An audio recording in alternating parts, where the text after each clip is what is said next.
ಬೆಂಗಳೂರಿನಲ್ಲಿ ನಡೆದ ಕನ್ನಡ ನಾಮಫಲಕ ಹೋರಾಟದ ಚಳುವಳಿಯಲ್ಲಿ ಕರವೇ ರಾಜ್ಯಾಧ್ಯಕ್ಷರಾದ ಟಿ.ಎ. ನಾರಾಯಣಗೌಡರ ಜೊತೆಯಲ್ಲಿ ನಮ್ಮ ಯಾದಗಿರಿ ಜಿಲ್ಲಾಧ್ಯಕ್ಷರಾದ ಟಿ.ಎನ್. ಭೀಮನಾಯಕ ನವರು ಬಂಧಿತರಾಗಿದ್ದು 14 ದಿನ ಪರಪ್ಪನ ಅಗ್ರಹಾರ ಜೈಲು ವಾಸ ಅನುಭವಿಸಿ ಬಿಡುಗಡೆ ಆದ ಸಂದರ್ಭದಲ್ಲಿ ಯಾದಗಿರಿ ಕರವೇ ಕಾರ್ಯಕರ್ತರಿಂದ ಸನ್ಮಾನ ಮಾಡಲಾಯಿತು.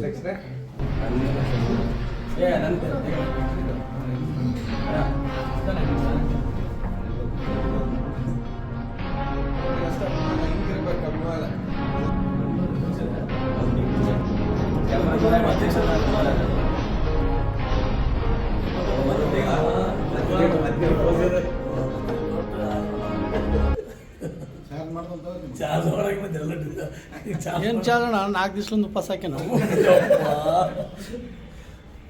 ನೀವೆಲ್ಲ ಬಂದೆಷ್ಟು ದಿವಸ ಆಯ್ತು? ಹೌದಾ?